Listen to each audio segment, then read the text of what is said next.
Do not allow them to normalize this.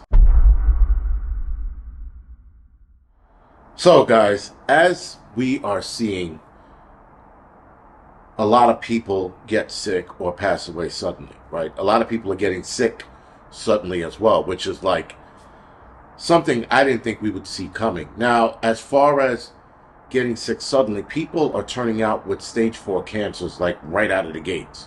So they're getting ailments, they're feeling pain or whatever it is. They're going to the doctor, and then the doctor's telling them, you got stage 4, Mr. C. Which in itself is weird, being that a lot of these people are young and healthy. But I feel that not so much the media, but the medical community is trying to downplay this and make it sound like it's a normal thing. It's normal for a 36-year-old or 40-year-old to get prostate cancer.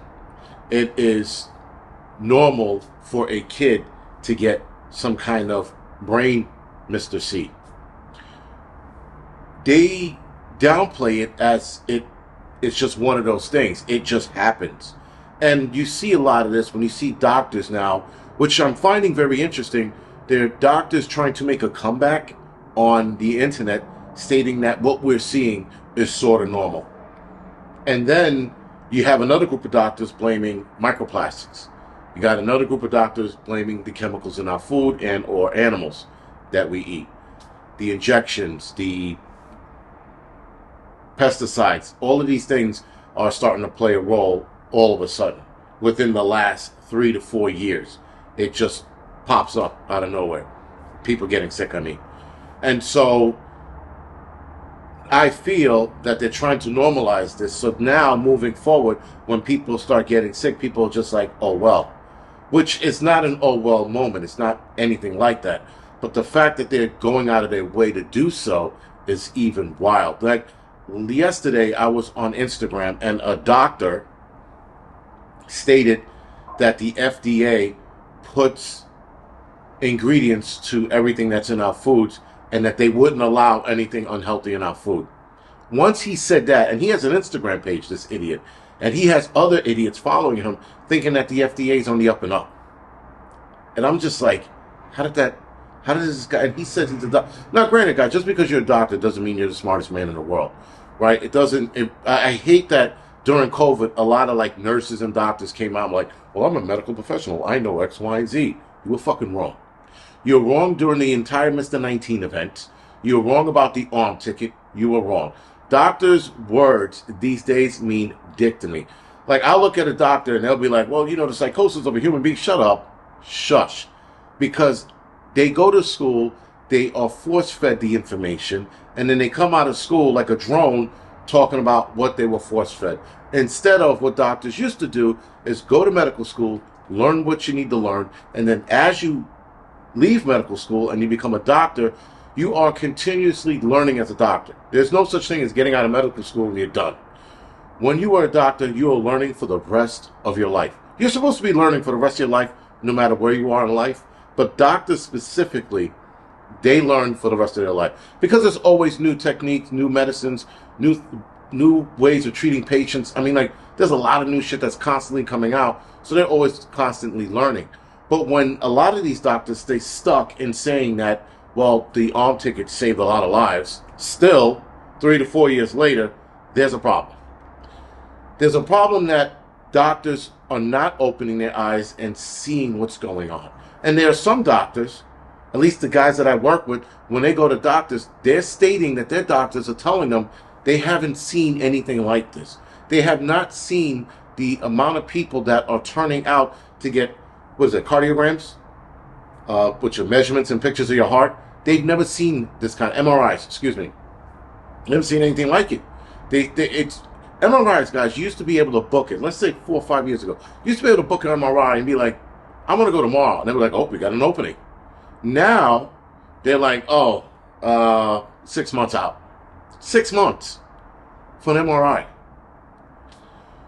So, and a cardiogram, excuse me. They're seeing these things far out now. And that's a problem. When again, it used to be like, all right, next week we got an appointment. In 2 weeks we got an appointment. Now there's 6 months to almost a year. One place was a year out. This was in upstate New York somewhere. They were about a year out with appointments.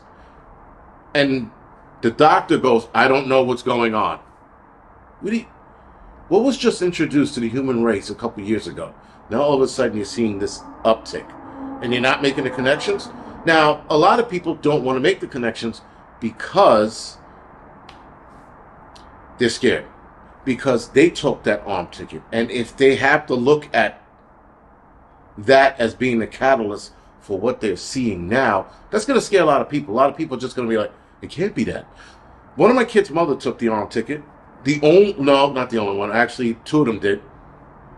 And about a year ago, when I was telling her about the arm ticket and how bad it was and what we're starting to see, she was in straight denial. She was like, that is not happening. That it's not the arm ticket. Maybe it was COVID. And she's like making up all these excuses. Now she's like, I think you're right. I know I'm right. I know I'm right because I follow other doctors who are pointing out the pattern that was going to start when people started taking this 3 years ago. Sherry Tenpenny stated all of this. She looked at the ingredients and go, this is not good. And she said that back, again, 3-4 years ago, was ostracized, kicked out of the medical community. They were trying to get her license from her. They were tearing her life apart. And there were other doctors as well. I think Dr. McCullough was one of them, another doctor. They did the same shit too. He sounded the alarm on the arm ticket. And now, look where they are. Now people are listening to them again. Listen, conspiracy theories is one thing. That's like my thing, our thing, conspiracy theories. Because we don't live in the medical world. But when a medical professional like these two doctors are telling you that they're looking at the ingredients and they're reading it through and through and they do not like what they see, that's a bit of a red flag. And I know I said a few moments ago that I don't take doctors' word. I take doctors' words with a grain of salt. But when doctors are pointing out what's bad for you and what's good for you, those are the doctors I want to listen to. I don't want to listen to a doctor that thinks everything's good for you and that every medication on the market is going to be is great. Because every medication on the market currently right now, I've never seen that before. People are taking shit that could ultimately end them. As it states before you take it, here are the side effects. And at the bottom it says could induce death. What the fuck is inducing death? Nonetheless, this is where we are now. Because the Mr. 19 arm ticket came out, now they're sitting there going, oh, well, let's release these drugs and give people the choice on whether or not they want to take it by telling them all of these side effects, which the list is longer than my fucking arm, and a lot of them, and they're leaving it in your hands to take it to see where you want to go with it. So if something happens to you, at least you were warned. Anyway, guys, this is The Angry Prepper. Thank you for watching the Angry Truth channel.